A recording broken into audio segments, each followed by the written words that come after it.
Well, hello everyone. Welcome back to another episode of Slay Our Talk. My name is Mark. With me, as always, is my wife, Carol. How are you doing today, Carol? Hey, what's up? Not much. It's been a good week here. It's November 28th, 2000. It is. I'll be happy when it's 2001, I think. Because You don't like saying the word 2000? No, it's too weird. Why? I don't know. Just like You're weird. Yeah. Just 2000. It's just weird. Yeah. 2000. Doesn't sound like a year. Yeah. Sounds like 2000. the amount of money that you would charge someone to see you naked. Oh my God. That's crazy. But speaking of naked, Joyce is probably naked under her hospital gown in this episode of Buffy the Vampire Slayer. Because she's in the hospital most of the time. Yeah, she's in the hospital and getting ready for surgery. Yeah. They have determined that she is a candidate for surgery. She has a low-grade glioma, which is probably not too dangerous. I was afraid she was going to die because she's becoming, like, dispensable as a character. Sure. But now she's less so because they're building this more around family. But she's in the hospital and she's kind of losing it a little bit. Oh yeah, she's very much losing it. Also, the tumor, the doctor says this tumor is pressing on a part of her brain that makes her say weird things that she doesn't like understand what she's saying. Like she says something about like, oh, fucking stick it in bed with me or whatever. Yeah. Like, yeah, she says something like, really inappropriate sounding. and Dawn's like, what? And then she's just like back to normal, like, oh, Buffy, you hand me my sweater. Mm-hmm. And apparently doesn't even remember, so. But she is desperate to get out of the hospital. Yeah, I think this was really dumb. Like, she's like, oh, I want to go home. And Buffy's like, oh, we'll take care of her. Like, if she's in the hospital waiting for surgery and she's starting to act loopy, maybe keep her in the fucking hospital. Yeah. Well, like, as they point out, they're like, there's medications she needs. They surgery can be tricky. They're controlling everything. They're controlling what she's eating, when she eats it, what medicine she's taking, when she takes it. They have everything on a schedule for her. And he's like, I mean, I guess she can go home, but you're going to have to do all this stuff. Right. So Buffy agrees that she's going to give her mom her medicine, take good care of her, monitor her, all that stuff. He's like, you're not going to get much sleep. How selfish, honestly, of Joyce to want to go home under those conditions. Yeah. Meantime, like kind of happening parallel to this, the Scooby Gang has agreed to do patrol for Buffy while Buffy is taking care of her mom. And that's kind of how the episode begins. They're in the hospital, and she's talking to Joyce, and she's like, oh, you should go. You've got patrol tonight or whatever. And she's like, no, they're handling it. And I'm sure they're doing fine. And with Riley. And we cut, with Riley. And we cut to them without Riley getting their asses kicked. But Willow does end up killing 2 vampires. Yeah, like while the vampire's distracted beating up Xander and Giles, she just comes up from behind and gets it. Weird to see Giles being punched in the face. Yeah, it was not a good look. And then we find out where Riley was. Yeah, Riley's not there because Riley's sitting in a fucking bathtub in an abandoned house, letting a vampire suck on him. Yeah. And not in the hot way. Like, what on is his arm. going Suck blood. Ew. What is going on with him? I don't know. I thought he was trying to get turned into a vampire before, and you disagreed, and this makes me think that you were maybe right. Because it looks like they shoot it very much like she's giving him head or something like that. But as we move around the bathtub, because her head's like bobbing up and down or whatever. Yeah. As we move around the bathtub, we realize that she is attached to his arm, almost like where you would put an IV, like in the crook where your elbow is, on the other side, in the interior of your arm. And she's like just feeding there. And he looks not happy. Yeah. It's not like he looks like he's like turned on by this or like getting some kind of thrill about it. He looks like he's giving blood. I don't understand. Like if they want it to be for any kind of gratification purposes, he's really failing at his job as an actor. Yeah. But I feel like it's something else, but I don't know what. I don't understand. I don't know. Does he think he's gonna get some kind of power from this or something? I don't know what the fuck he's doing. And he's like not there for, anybody. Yeah, he has shirked his responsibility of helping them on patrol to let a vampire feed on him in this dirty house. And then when he does show up after like they've killed the vampires and stuff, and he's just like, "Oh, I was busy. Sorry." I don't like him anymore. Yep. I mean, I never really liked him that much to begin with, but what? I just your Riley impression is just sending it. Well, sorry, busy. But there's this crazy dude. I guess people who are crazy know that Dawn's not real. Yeah, for some reason. It's like one of those bizarre situations where they don't see reality right. Like it's like they live in opposite worlds. The stuff that's normal to them, they can't see as normal, but stuff that's abnormal, they can see as abnormal, I guess. That other people can't. It's a weird reverso situation. It's a bizarro Superman situation we got going on. Yeah. It's very bizarre. The whole like world right now is bizarre. But the guy that Glory put her fingers in, not in a sexual way, in his head. Yeah. And made him insane. The one who was like, I have 2 daughters, please. We see his wife and 2 daughters with him. Were the daughters there? I thought it was they were the wife. standing in the background. Okay. Yeah. He's there, and the thing he's like, and he looks at Dawn. He's like, there's nothing there. There's no person there. There's nothing. Yeah. You're fucking nothing. You're a piece of shit.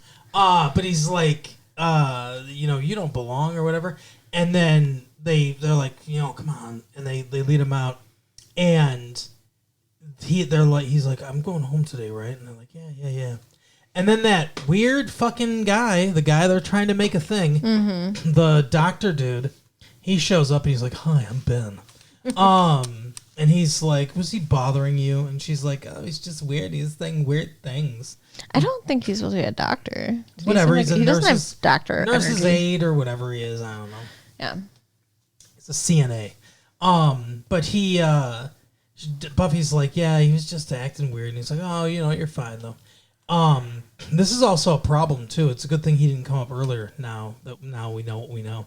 But Dawn is like freaked out because she's like, why? Like, Mom one time said something about me, and then this weirdo said something about me, and there was another guy on the street, and I guess that guy's just like was just also crazy. Yeah, he was a crazy dude.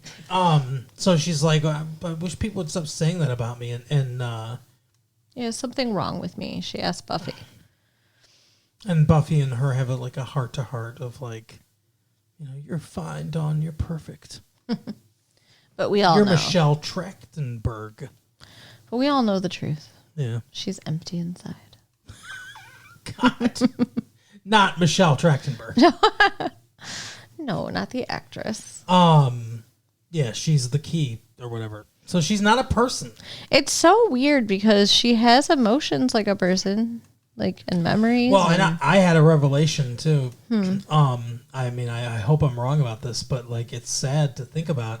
So if she is the key and there's no actual human, like they didn't just imbue someone's soul with the key or whatever. Like she's actually just an inanimate object made into person form. Mm-hmm. She's an illusion essentially.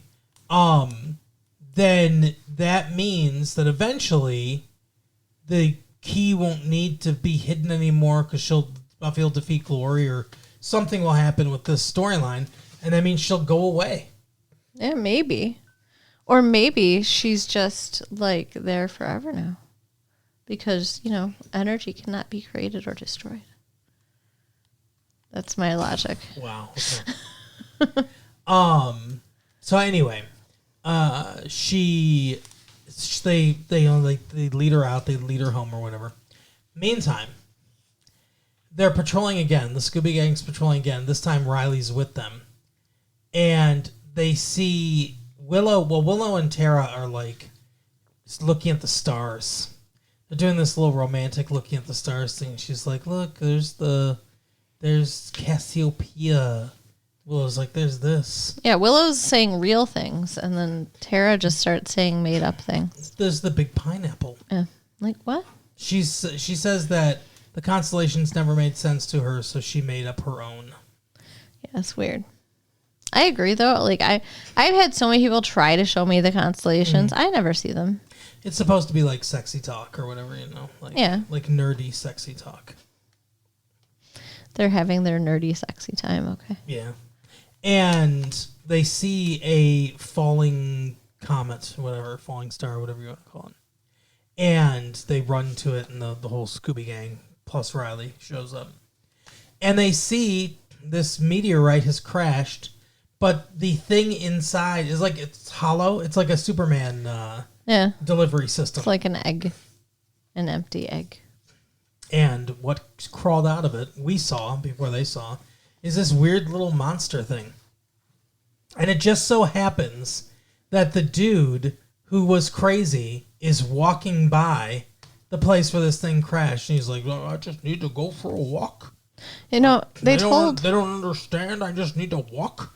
They told his family to not let him be alone and keep an eye on him, and yet here he is wandering around in the fucking woods alone. Yeah, and he gets attacked by this thing and killed. Yeah, it covers him in goo. Yeah, its method of killing is to spit a bunch of goo on your face and then you suffocate. I guess it's icky because crazy people don't know to pull that off of them. I guess. Because later somebody does. Yeah, one person. But he goes to the hospital and fucking goos a bunch of dudes and kills them. Well, because the psych ward, as this Ben person says at one point, is completely full, and they're literally just discharging anyone who has family home so the family can watch them. Yeah.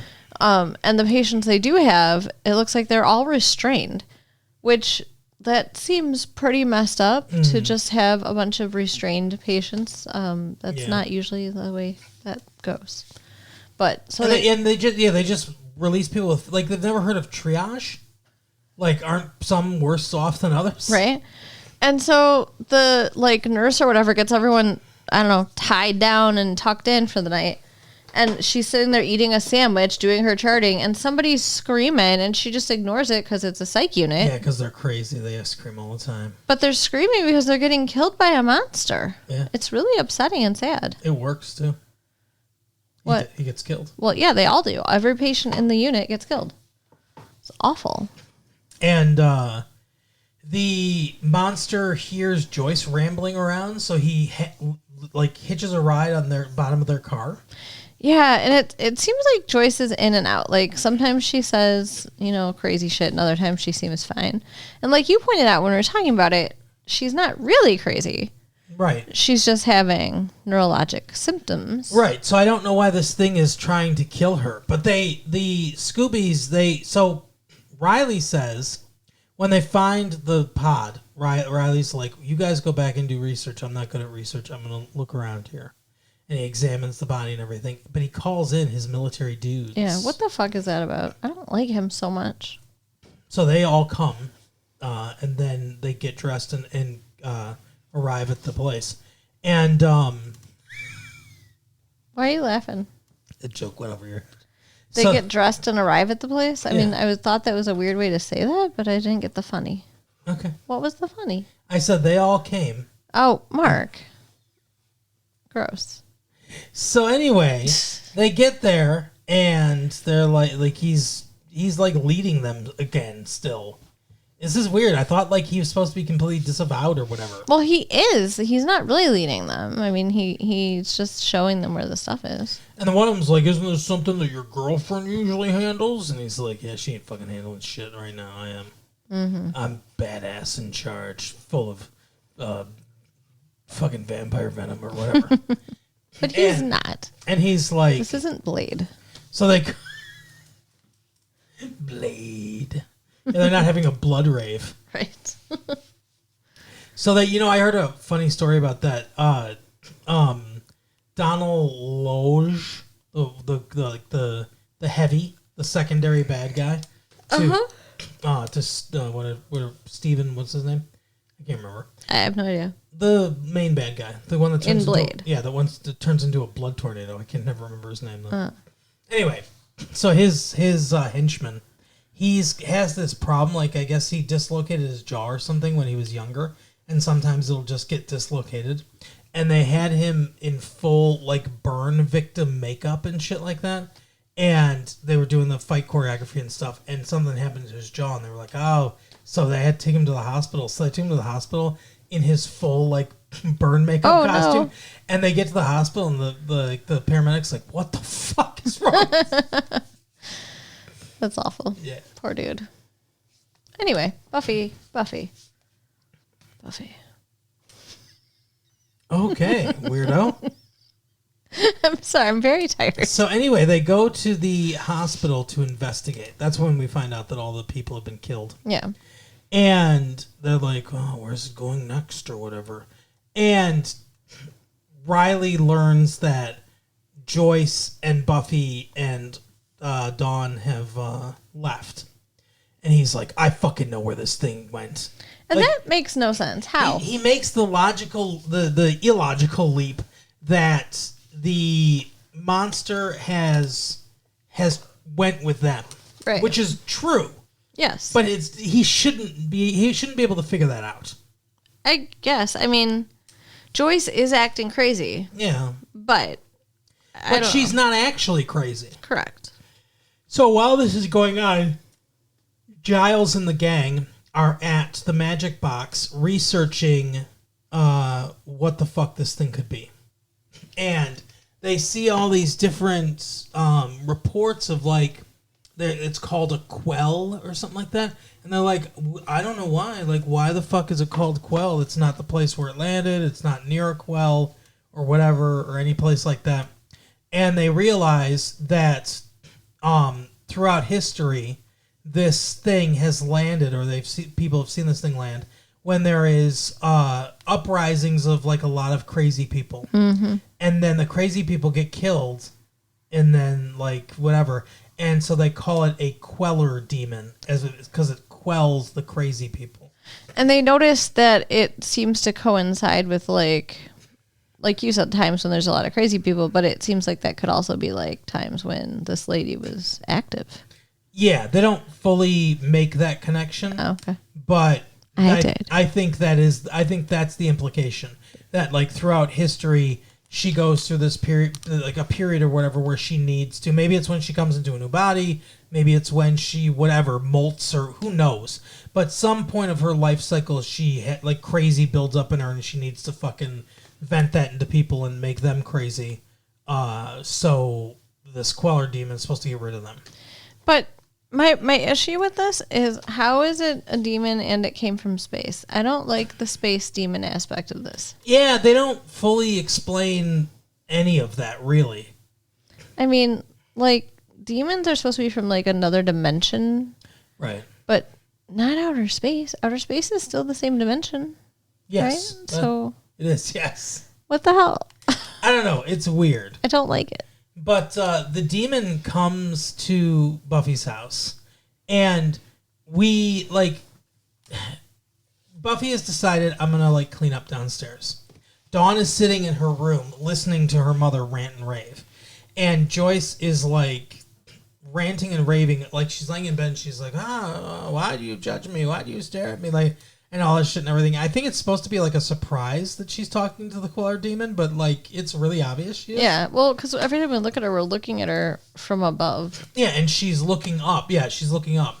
And so then they change the camera angle, and it's like, oh, the queller demon's right there. And it's weird because it's like he's judging her. It's like he's like looking like, are you crazy? Like he's waiting to because he doesn't know. Maybe. It did take him a lot longer to attack her than it did his other victims. So he jumps on her body and spits his goo in her face. Oh, so gross. It looks like candle wax, kind of like really thick candle wax. Yeah, it does. It looks exactly like that, actually. Maybe that's what they used. I think it's computer generated, maybe, but I don't know. Could be real. But they bust in, and because Dawn is like, Buffy. Yeah, Dawn and Buffy. Buffy was downstairs doing dishes and crying. By the way, I just want to touch on that. That was very sad. It was very emotional. The whole thing's emotional. Yeah. So yeah, she comes up there and starts like beating the shit out of this demon. Joyce just reaches up and grabs the shit off of her face. Yeah. And it's fine. She's not like, I think Dawn helps her, but she's not like suffocating anymore. Well, I mean, first of all, the people in the psychiatric unit were like restrained, so they couldn't pull it off. I guess that's true. The other guy, maybe the demon sat on him and held his arms down. Like, we didn't really see the attack, so. But anyway, so Buffy ends up tracking down the demon and stabbing it to death. Yeah. As the military guys come in, they bust into the house and like Riley's there. She's like, I thought these military guys were gone. Yeah. Well, they're still around. Only because your boyfriend called them. Yeah. Because he sucks. I don't know why he did that. Like, what makes him think that Buffy couldn't handle it? Because obviously she could. Yeah, I don't know. It does like it. Does, they're doing something with his character. I'm not sure what, but they're doing something with him. Then we get the little tag, the denouement at the end of the episode here, where that Ben dude comes and sits into his car, and one of those little fucking demons that's hanging around with Glory is like, "What the fuck, dude?" He's like, "What? Why'd you call the Queller demon?" He's like, "To deal with fucking Glory's problems. Like, I always have to." Yeah, he's like, I've been cleaning up her messes my whole life. So he's, like, probably some demon thing, too, or whatever. Yeah, something. I mean, he knows who she is. He knows who the little robed guys are.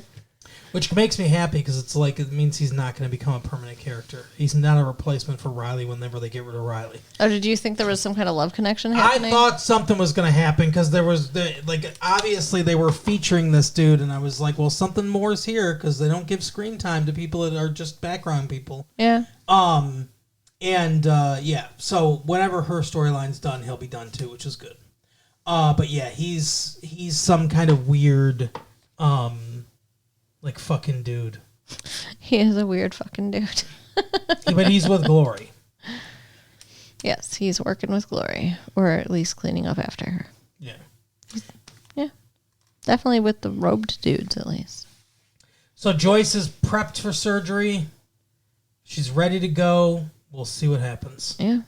They're taking her back, I think, when the episode ends. It was a good episode. Yeah, I really liked it. A lot of emotions associated with this. It seems like either Joss Whedon or the network or somebody or something has said we need to get this back to, like, because they were off at college and shit like that and everything, and like we need to get this back to like a family dynamic or whatever. Yeah. Yeah, we'll see. And I do think that works better. I think giving her personal stakes in a mom and a sister and stuff like that, and friends and people that she needs to protect and stuff like that, I think that makes it better. Yeah, I agree. But that is the episode for the week. Carol, tell people where they can find their own Queller Demon. You can write us at latefee1994@AOL.com. Yep. Check out our website at www.retrolatefee.com and share the tapes with your friends. All right, see you next time. Bye. Bye.